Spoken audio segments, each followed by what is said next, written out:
So yet again, the power brokers of the Labor Party have changed the Prime Ministership of our country. And I want to say directly to the people of Australia, you deserve better than this. You deserve strong and stable government. But the only way you'll get strong and stable government is through an election so that you, the people, and not the faceless men of the Labor Party, choose the Prime Minister and the government of our country. Just a couple of simple facts. In 2007, you voted for Kevin and got Julia. In 2010, you voted for Julia and got Kevin. If you vote for the Labor Party in 2013, who knows who you'll end up with?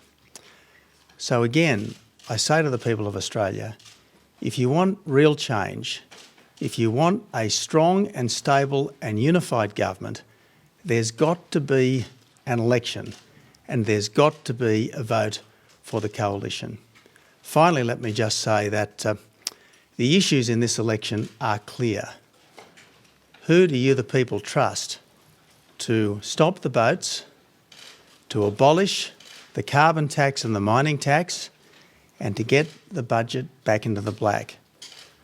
After 3 years, like the ones we've just have, it's really passing strange that the Labor Party can stand up and seriously ask to be rewarded with 3 more years. Now, I know it's very late, but I am going to take a few questions, unlike any of the others who've been doing press conferences this evening. Mr. Abbott, how will this alter your strategy coming into the election? Is it going to be different with Mr. Rudd at the helm? Well, Mr. Rudd is obviously an effective politician. He's obviously orchestrated the change of leadership that we've seen this evening, and it takes a skillful politician to bring that kind of thing about. But what we've seen from both Mr. Rudd and from Julia Gillard is an abundance of clever politics, but almost no good government. What the coalition has been on about since the 2010 election is first holding a poor government to account, and second being a strong alternative. And that's exactly what we've been. People know what will happen under the coalition.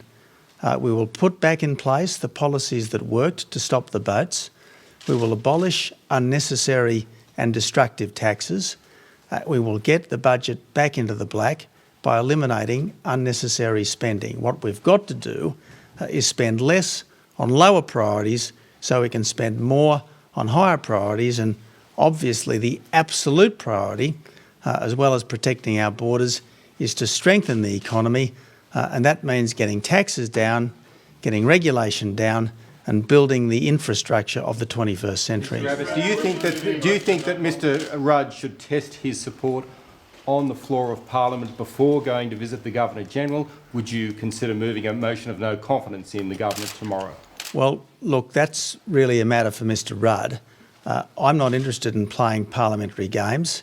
I think the people of Australia are sick of parliamentary games. I'm interested in giving the people their say as soon as possible, and it was really quite odd that Mr. Rudd didn't confirm the Prime Minister's chosen election date, the former Prime Minister's chosen election date, or indeed announce an earlier date, which I think would have been something of integrity, but that's not what we got from Mr. Rudd tonight. But certainly I'm not interested in parliamentary games. It is up to the Prime Minister to specify when the election will be. For all the previous Prime Minister's faults, she at least was upfront and came clean with the Australian people about an election date, and I think the first duty of Mr. Rudd is to tell us when the election is going to be. Mr. Abbott, have you taken constitutional advice today, this evening, or in the last few days? Have you communicated with the Governor-General, or have you heard from her? No, I haven't spoken with the Governor-General because in the end it is my very strong conviction that it is now for the Australian people to determine who is the Prime Minister and who forms the government.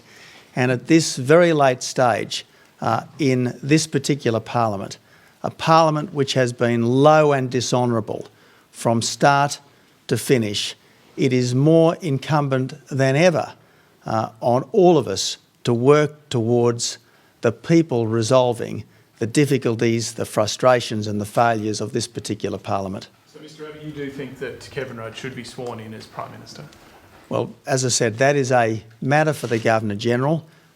What I believe should happen is that we should move as quickly as possible to an election on September the 14th, or preferably earlier, and Mr Rudd must now say when he intends to have the election.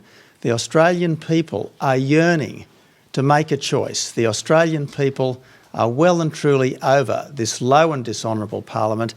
It's time for the people, and not the faceless men, to resolve the big question of who should be the Prime Minister and who should form a government. Mr Abbott, have you actually spoken to Kevin Rudd or Julia Gillard this evening? And if so, what did you discuss? No, I haven't. Obviously, they've all been rather busy. And as I said, my absolute determination is to ensure that the Australian people come out of tonight with the conviction that there is at least someone in this parliament who is thinking of the people and what will help our country, and not simply thinking about who can be Prime Minister or who can hold on to the Prime Ministership. Mr Abbott, you said you're not interested in playing parliamentary games. Does that mean you won't move a no confidence motion tomorrow? And what do you call the 2 attempts by your party to move suspension of standing orders today? Well, the short answer is it is up to the Prime Minister to demonstrate that he has sufficient support to form and maintain a government. As far as I am concerned, what counts now is that we have an election as soon as possible. Now, under Julia Gillard, we were going to have an election on the 14th of September. It's now up to Mr Rudd to say when the election will be. And I think he owes it to the Australian people who have been expecting an election on September the 14th to tell us when the election will be. And I would very much suggest to him that the Australian public's patience with this particular parliament is very much at an end, and the election should be on September the 14th or earlier. What if he said that if he said that the election was going to be November 24? You've only got one day to force the issue tomorrow. Are you willing to force the issue if you're faced with a long election timeframe? Well, let's wait and see what Mr Rudd says. If Mr Rudd were to try to hold on that long, I think he would be met with an overwhelming wave of abhorrence from the Australian people. But in the end, it is first and foremost a matter for the Prime Minister to determine when the election will be. The previous Prime Minister, for all her faults, was up front with the Australian people and said there would be an election on September the 14th. Having seized the Prime Ministership from his predecessor, having had the support of the Labor Party power brokers to protect their position by becoming Prime Minister, it really is incumbent on Mr Rudd to now tell us when the election will be. The only question that matters tonight is, will Mr Rudd persist with September the 14th? Will he have it earlier? Will he have it later? He needs to tell us. And as far as the coalition is concerned, as far as the Australian people are concerned, we need an election so that the people, and not the power brokers, not the faceless men, finally determine who the Prime Minister of this country should be, who the government should be.